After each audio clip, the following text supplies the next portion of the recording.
Hello everyone. അപ്പൊ ഇന്നൊരു പടം കണ്ടിരുന്നു, ലാപ്പത്ത ലേഡീസ്, ലോസ്റ്റ് ലേഡീസ്. എന്തൊക്കെ എന്തായാലും സംഭവം പെശക് പടം, സൂപ്പർ പടം. ചെറിയ പടമാണ്, സിമ്പിൾ പടമാണ്. വലിയ കഥയും കുന്തമൊന്നുമില്ല, വലിയ ഡയലോഗാ, വലിയ കഥയൊന്നും ഇല്ല, വലിയ ബിൽഡപ്പ് ഒരു കുന്തവും ഇല്ല, വലിയ ആക്ടറൊന്നുമില്ല. പുതിയതാണ് ഇവരൊക്കെ, എല്ലാം പുതിയതാന്ന് തോന്നുന്നു. ഞാൻ കണ്ടിട്ടില്ല. അപ്പൊ ഓഫീസറെ ഒഴിച്ച് ബാക്കി ആരെയും എവിടെ കണ്ടിട്ടില്ല. മെയിൻ റോൾ ക്യാരക്ടർ എല്ലാം മൂന്നുപേരെ പുതിയതായിട്ട് വന്നു.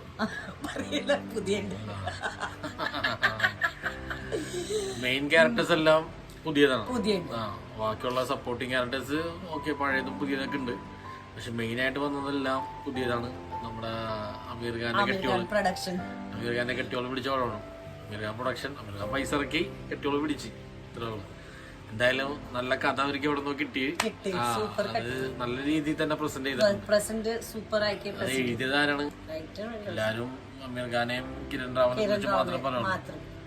റൈറ്റർ എഴുതിയ ആൾക്കാരെ കുറിച്ച് പറയില്ല, അവന്റെയാണല്ലോ തല. അപ്പൊ എഴുതിയത് ഇത് ബിപ്ലാബ് ഗോസ്വാമി. എന്തായാലും മച്ചാൻ നല്ല രീതിയിൽ നല്ലൊരു ഹ്യൂമൻ ബീയിങ് ആണ്. എന്തായാലും അത് അങ്ങനെയുള്ള ഒരു ആൾക്കേ ഈ ഇങ്ങനത്തെ ഒരു കഥ എഴുതാൻ പറ്റുള്ളൂ. കാരണം ഇന്നത്തെ കാലത്ത് ഇതേപോലത്തെ ഒരു ലവ് സ്റ്റോറി അല്ല ഇത്. ആക്ച്വലി 3 പെണ്ണിനെ ഡിഫറെന്റ് ലൈഫ് കാണിച്ചിരിക്കുന്നത്. നമ്മള് ഇന്ത്യയില് സൂപ്പർ ആയിട്ട് ഇങ്ങനെ വില്ലേജില് വീട് മാത്രം നോക്കിയ പെണ്ണിനുണ്ട്, മനസ്സിലായി. അടുത്ത പെണ്ണിനെ പഠിപ്പ് നൈസ് ഡൂയിങ്, അല്ലെങ്കിൽ എന്താണ് വേണം അച്ഛനമ്മക്ക് കല്യാണം. അടുത്ത 3ാമത്തെ കല്യാണം ഫിനിഷായി, സ്നേഹമായിക്കെ ഞാനും അടിക്കുന്നുണ്ട്.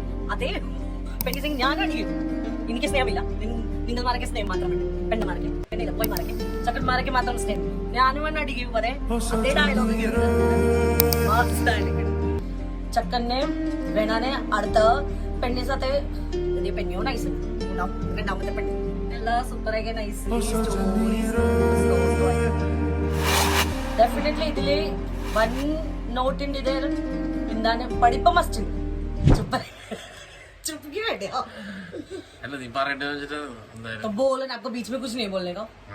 എന്താണ് കഥ എന്ന് പറഞ്ഞപ്പോ എല്ലാം മനസ്സിലായപ്പോ നിങ്ങക്ക് പറഞ്ഞതൊക്കെ കാര്യങ്ങൾ മനസ്സിലായില്ല. അപ്പൊ അതാണ് കഥ. ഓക്കെ, അപ്പൊ ആ കഥയാണ് ഈ പടം. അപ്പൊ ഇനി പടം കാണേണ്ട കാര്യമില്ല. എന്തായാലും ഇപ്പൊ അവിടെ എല്ലാം കറക്റ്റ് പറഞ്ഞിട്ടുണ്ട് നിങ്ങക്ക്. ഓക്കെ, മെയിനായിട്ട് പറഞ്ഞ പോലത്തെ ഒരു ബോണ്ടിങ്, ആ ഒരു സിൻസിയർ ആയിട്ടുള്ള ലവ്, അതാണ് ത്രൂ ഔട്ട്. ഇപ്പൊ ചെക്കന്റെ രീതിയിൽ ആംഗിൾ നോക്കിക്കഴിഞ്ഞാൽ അതാണ് ത്രൂ ഔട്ട് കാണിക്കുന്നത്. ചെക്കനെ ആ പെണ്ണിനെ മിസ്സായി പോയിട്ട് ചെക്കൻ എനിക്ക് മാത്രം ഇംഗ്ലീഷ് അറിയാം എന്റെ വീട്ടില്. എനിക്ക് മാത്രം അറിയാന്നൊക്കെ പറഞ്ഞിട്ട് 2-3 ഇംഗ്ലീഷൊക്കെ അടിച്ച് പെണ്ണിനെ അങ്ങനെ ചാർജ് ചെയ്ത് നിർത്തിയിട്ടാണ് ഇങ്ങനെ കൊണ്ടുവന്നത് വീട്ടിലോട്ട്. പക്ഷെ കൊണ്ടുവന്ന സമയത്ത് രാത്രി ട്രെയിൻ ഇറങ്ങിയ സമയത്ത് അങ്ങനെ മിസ്സായി പോയി. അതാണ് ശരിക്കും കഥ എന്ന് പറയാൻ. അതാണ് പിന്നെ അത് ആ പെണ്ണിനെ തപ്പിപ്പിടിച്ചെടുക്കണതാണ് സംഭവം. പെണ്ണ് കുറച്ച് ഒരു 5-6 സ്റ്റേഷൻ കഴിഞ്ഞപ്പുറം ഉണ്ട്. പക്ഷെ പെണ്ണിനും അറിയില്ല, ചെക്കന് പറഞ്ഞൂടാ. അവസാനം ഇങ്ങനെയൊക്കെയോ ഒരു ട്വിസ്റ്റിൽ ഇങ്ങനെ കറങ്ങി തിരിഞ്ഞ് വന്നതാണ് കഥ. പക്ഷെ അത് പ്രസന്റ് ചെയ്തേക്കുന്ന രീതി അടിപൊളി, നല്ല കൺവിൻസിങ് ആണ്. നല്ല ഇമോഷണൽ കണക്റ്റഡ് ആയിട്ടുള്ള ഒരു രീതിയിലാണ്. പിന്നെ ആ പെണ്ണിന്റെ ആക്ടിങ് അതെ നല്ല സൂപ്പർ ആയിട്ട്. പേര് ഫൂൾ എന്നാണ് അല്ലെ. ചിരിയുണ്ട്, കരച്ചിലുണ്ട്. ചിരി, കരച്ചില്, സ്നേഹം, പാട്ടും അതെ. അതിനകത്ത് ഒരു പാട്ട് എനിക്ക് നന്നായിട്ട് ഇഷ്ടപ്പെട്ടു. പാട്ട് അടിപൊളിയാണ്. പിന്നെ ഒരു ഈ പെണ്ണ് പോയി പെടുന്ന ഒരു അമ്മച്ചിയുണ്ട്, മഞ്ജുമ്മ. അവരെ റോളും അടിപൊളിയായിരുന്നു. അവര് കുറെ ഫാക്ച്വൽ കാര്യങ്ങളൊക്കെ പറഞ്ഞു കൊടുക്കുന്നുണ്ട് ആ പെണ്ണിന്. പക്ഷെ പെണ്ണിന് ഇതൊന്നും തലയിൽ പോകുന്നില്ല. പെണ്ണിക്ക് വിശ്വാസമുണ്ട്. പെണ്ണിന് അവനോടുള്ള ഒരു ലവിന്റെ ഒരു വിശ്വാസം, മറ്റേ അൺകണ്ടീഷണൽ ലവ് എന്ന് പറയില്ലേ, അതാണ് സംഭവം. ചെക്കനും അതേപോലെ തന്നെ ഇന്നത്തെ കാലത്തുള്ള ഒരു വയലൻസാ, വൾഗർനെസ്സാ, അങ്ങനെ ഒരു സംഭവം. പക്ഷെ നമുക്കൊക്കെ അതിശയിക്കും ഇത് കാണുമ്പോ, ഇങ്ങനെയൊക്കെ ഉണ്ടാവോ, ഇതൊക്കെ കുറച്ച് അധികമല്ലേ കാണിച്ചേക്കണത്. പക്ഷെ ഇപ്പോഴും ഇന്ത്യയില് ഇങ്ങനെയൊക്കെയുള്ള സാഹചര്യങ്ങളിൽ ജീവിക്കുന്നവരും അത്ര നിഷ്കളങ്കമായിട്ടുള്ള ആൾക്കാരൊക്കെ ഇപ്പോഴും ഉണ്ട്. എന്തായാലും അങ്ങനെയുള്ള സ്റ്റോറി എഴുതിയ മച്ചാനിക്ക് എന്തായാലും ഒരു സല്യൂട്ട്. അപ്പൊ നമ്മുടെ വീട്ടിലൊക്കെ കണ്ടുവരുന്ന അമ്മമാരുടെ ഒരു റോള് ഉണ്ട്. പിന്നെ ഇത്തിരി മോഡേൺ അഡ്വാൻസ്ഡ് ആയിട്ട് ചിന്തിക്കുന്ന ഒരു പെണ്ണുണ്ട്. പിന്നെ തെട്ടും പൊട്ടും തിരിയാത്തൊരു പെൺകുട്ടി. അതിപ്പോ നമ്മളിപ്പോ കാണുന്ന പോലെ 10ാം ക്ലാസ് കഴിയുമ്പോഴും +2 കഴിയുമ്പോഴൊക്കെ പിടിച്ച് കെട്ടിക്കണമെന്ന് പറഞ്ഞാൽ ഇങ്ങനെ പെൺകുട്ടി ഇല്ലാതെ നമ്മളിവിടെ ഇങ്ങനെ പെൺകുട്ടി ഉണ്ടാവില്ല. നാട്ടില് ഗ്രാമീണ ഇന്ത്യയില് ഇപ്പോഴും അങ്ങനെയൊക്കെ ഉണ്ട്. അതാണ് നമ്മൾ മനസ്സിലാക്കേണ്ടത്. അത് ഇങ്ങനത്തെ ആൾക്കാരെയൊക്കെ ഇപ്പോഴും ഉണ്ട്. അതിനെ കാലത്തും അത് ഫോൺ നമ്പറോ അറിയില്ല, സ്വന്തം ഭർത്താവിന്റെ പേര് വിളിക്കില്ല, ചിലർക്ക് അറിയില്ല, അറിയില്ല, എല്ലാവർക്കും അറിയണ്ട്. അതേ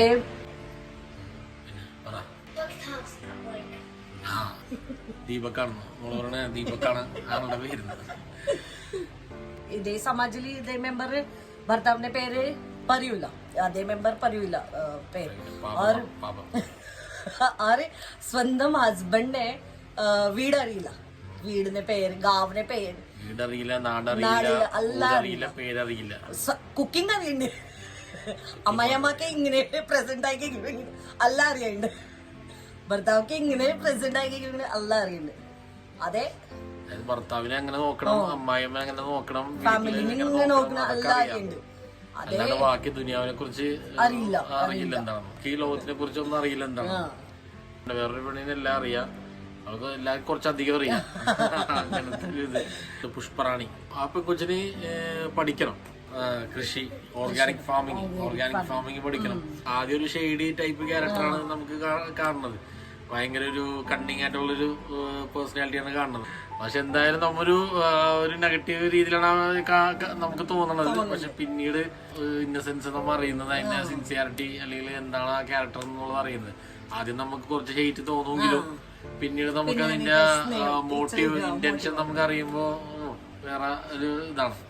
ലവ് സ്റ്റോറി അപ്പാർട്ട്, മാരേജ് ഒരാൾക്ക് വേണ്ടി മറ്റൊരാള് മാറി നിക്കണോന്ന് അല്ലെങ്കിൽ അയാളുടെ ആഗ്രഹം മാറ്റി വെക്കണോന്ന് അങ്ങനെയൊന്നുമില്ല.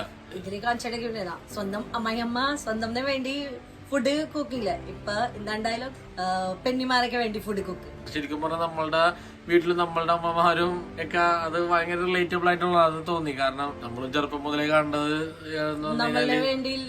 നമ്മളുടെ അമ്മമാർക്കും ഇഷ്ടമുള്ള അല്ലെങ്കിൽ അവര് കഴിച്ചു വന്ന ഫുഡൊന്നും ആയിരിക്കില്ല അവര് കല്യാണം കഴിച്ചു വന്ന വീട്ടില്, നമ്മുടെ അച്ഛന്റെ വീട്ടിലൊക്കെ കല്യാണം കഴിച്ചു വന്ന വീട്ടില് അവര് അവിടെ വന്നു കഴിഞ്ഞാൽ അവിടുത്തെ രീതി, അവിടുത്തെ ഫുഡ്, അവിടുത്തെ ആൾക്കാരുടെ സിസ്റ്റം. അപ്പൊ ഈ പറഞ്ഞ ഒരു വ്യക്തി അവിടെ ഇല്ല.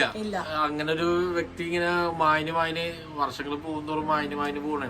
അപ്പൊ ഇതിനകത്തൊരു സീനിൽ അങ്ങനെയുണ്ട്, ഒരു ഡിഷിനെ കുറിച്ച് പറയുന്നുണ്ട്. ആ ഡിഷ് ഭയങ്കര ഇഷ്ടമാണ് ഈ അമ്മക്ക്. പക്ഷെ അമ്മ ഉണ്ടാക്കാൻ എങ്ങനെയെന്ന് പോലും മറന്നുപോയി. പക്ഷെ ഏറ്റവും ഇഷ്ടമുള്ള ഡിഷാണ്, പക്ഷെ അത് ഉണ്ടാക്കാൻ എങ്ങനെയെന്ന് പോലും മറന്നുപോയി. അത് ഇതുവരെ ഉണ്ടാക്കിയിട്ടില്ല, കാരണം വീട്ടിലുള്ള ആണുങ്ങൾക്ക് അത് ഇഷ്ടമല്ല. അതുകൊണ്ട് അമ്മക്കും തിന്നണില്ല, അമ്മയും വർഷങ്ങളായി തിന്നിട്ടില്ല. ചെറുപ്പത്തിലെങ്ങാനും തിന്നാണ്, മുമ്പെങ്ങാനും തിന്നാണ്.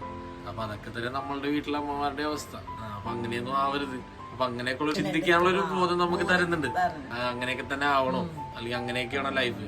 കാരണം പിന്നെ ആ ഒരു വ്യക്തി ഇല്ലല്ല. ഇപ്പൊ എങ്ങനെയായാലും കല്യാണം കഴിച്ചെന്ന് പറഞ്ഞ് വൈഫായാലും ശരി, ഹസ്ബൻഡ് ആയാലും ശരി, പരസ്പരം അങ്ങോട്ടും ഇങ്ങോട്ടും അവരവരുടെ ഇഷ്ടങ്ങളാ അല്ലെങ്കിൽ ഹോബീസോ ഇൻട്രസ്റ്റ് അതൊന്നും മാറ്റി വെക്കണമെന്നൊന്നുമില്ല. കല്യാണം കഴിയുമ്പോൾ ഞാൻ പറയുന്നത് ഗ്രോത്ത് കൂടണം. കാരണം ആള് കൂടുവാണ്. അപ്പൊ നമുക്ക് എന്തെങ്കിലും ലൈഫിൽ അച്ചീവ് ചെയ്യണമെന്നുണ്ടെങ്കിൽ, ലൈഫിൽ എന്തെങ്കിലുമൊക്കെ ചെയ്യണമെന്നുണ്ടെങ്കിൽ ഒരാളും കൂടി സപ്പോർട്ട് ഉണ്ട്. അങ്ങനെയായിരിക്കണം ഒരു പാർട്ട്ണർ. അല്ലാണ്ട് ഉള്ളതും കൂടി ഇല്ലാണ്ട് തല്ലിക്കടത്തുന്ന പോലെയല്ല.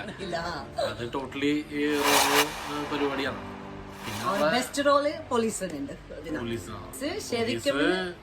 മറാഠിയ ഭോജ്പൂരി. അതെ, ബിഗ് ബോസ് വിന്നർ ഉണ്ട്. ബിഗ് ബോസിനെ വിന്നർ ഹിന്ദി പടത്തിലൊക്കെ കണ്ടിട്ടുണ്ട്. ഭോജ്പൂരിൽ ഇതേ അമിതാഭ് ബച്ചൻ ഉണ്ട്. അതേമാതിരി ഭോജ്പൂരിന്റെ ദൈവം എന്നാണ് പറയുന്നത്. ഈ പറഞ്ഞ പോലീസിന്റെ നമുക്കൊരു നെഗറ്റീവ് ഇതാണ് തോന്നുന്നത്. ആദ്യം മുതലേ തുടക്കം മുതലേ അത്ര കൈക്കൂലിയൊക്കെ വാങ്ങിച്ചിങ്ങനെ ഉടായ്പ കളിച്ച് നടക്കുന്ന ഒരു സാധനത്തിനാണ് കാണുന്നത്. അവസാനത്തെ ഒരു ഡിസ്റ്റിലാണ് മച്ചാൻ ടോട്ടലി ചേഞ്ച് ആവണത്. അതെന്തായാലും പൊളിച്ച് നന്നായിട്ട് ചെയ്ത്. ആ ഒരു ലവ്, അതിനെ കുറിച്ച് പറയാനുള്ളത്. കാരണം അതാണ് കണക്ഷൻ അവർ തമ്മില് ഞാൻ വെറും രണ്ട് ദിവസമാണ് അവര് കണ്ടേക്കണം അല്ലേ. 2 ദിവസം കണ്ടിട്ട് അവര് തമ്മിലുള്ള ഒരു ബോണ്ടിങ്, പെണ്ണിനും വിശ്വാസമുണ്ട് അവനെങ്ങനെയെങ്കിലും കണ്ടുപിടിക്കും അല്ലേ. അവനെങ്ങനെയെങ്കിലും വരും. സാരി അയ്യോ, അത് ഭയങ്കര സാരി പോലും ഈ പെണ്ണ് മാറ്റുന്നില്ല. കാരണം എന്താണ്, ആ സാരിയാണ് ഞാൻ വന്നത്, ഞാൻ മിസ്സായത്. പിന്നെ ഞാൻ വേറെ സാരി എടുത്ത് വന്നു കഴിഞ്ഞാല് ചിലപ്പോ തിരിച്ചറിയാണ്ടായാലെന്നൊക്കെ വിചാരിച്ചിട്ട് സാരി പോലും ആ പെൺകൊച്ച് മാറ്റുന്നില്ല. അത് തന്നെ കഴുകി പിന്നെ അത് തന്നെ എടുത്തോണ്ടിരിക്കണം. ഇപ്പൊ ആൾക്കാർ പറയും വർഷങ്ങൾ ജീവിച്ചു കഴിഞ്ഞാലേ അങ്ങനെ ഒരു ബോണ്ടിങ് വരുള്ളൂ, 10 വർഷം കഴിഞ്ഞ് കഴിഞ്ഞാലേ അണ്ടർസ്റ്റാൻഡിങ് വരുള്ളൂ, 15 വർഷം കഴിഞ്ഞാലേ അണ്ടർസ്റ്റാൻഡിങ് വരുള്ളൂ. പക്ഷെ അതിലൊന്നും ഒരു കാര്യമില്ലാതെ ഈ പടം കാണിക്കുന്നുണ്ട്. കാരണം വെറും 2 ദിവസത്തെ പരിചയം വെച്ചിട്ട് അല്ലെങ്കിൽ ആ ഒരു സ്നേഹം വെച്ചിട്ടാണ് അവര്. അപ്പൊ പടത്തിലല്ലേ എന്ന് പറയും, എന്റെ ജീവിതത്തിൽ പോസിബിൾ അല്ലേ അണ്ടർസ്റ്റാൻഡിങ് എന്നുള്ള സംഭവം. അത് വന്നോന്നുണ്ടെങ്കിൽ അല്ലെങ്കിൽ അതിനുള്ളിൽ ഉണ്ടെന്നുണ്ടെങ്കിൽ എല്ലാം പോസിബിളാണ്. അപ്പൊ അതിന് വർഷങ്ങളുടെ ഒന്നും ആവശ്യമില്ല ശരിക്കും പറഞ്ഞു കഴിഞ്ഞാൽ. പിന്നെ അത് അങ്ങനെ ആയിരിക്കണം അങ്ങനത്തെ ബോണ്ടിങ് പാർട്ട്ണർ തമ്മിൽ. അപ്പൊ എല്ലാരും കാണാം, പടം പോയി എല്ലാരും കാണാം അല്ലേ. Must watch with all family. Okay, കാണേണ്ട പടം. എല്ലാരും കല്യാണം കഴിച്ചവരാശരി, കല്യാണം കഴിക്കാത്തവരാശരി, സ്നേഹിക്കുന്നവരും സ്നേഹിക്കാത്തവരൊക്കെ കാണേണ്ടതാണ്. എല്ലാവർക്കും ഫാമിലി, എല്ലാവർക്കും അമ്മ അച്ഛൻ എല്ലാരെ സാത്തേ നോക്ക്. അതേ സൂപ്പർ ഫാമിലി ആയിട്ട് കാണാൻ ഫാമിലി ആയിട്ട് കാണുന്ന മൂവി ഉണ്ട്. കാരണം എല്ലാരും കാണുന്ന പറഞ്ഞാൽ എല്ലാവർക്കും ഒരു തോട്ട് പ്രൊവോക്കിംഗ് ആയിട്ടുള്ളൊരു സബ്ജക്റ്റ് ആണ്. അപ്പൊ നമ്മുടെ സൈഡിൽ നിന്ന് must watch and must recommend ഫിലിമാണ് ലാപ്പത്ത ലേഡീസ്. കണ്ടിട്ട് കമന്റ് ചെയ്യാം തീർച്ചയായിട്ടും. Okay, till then bye.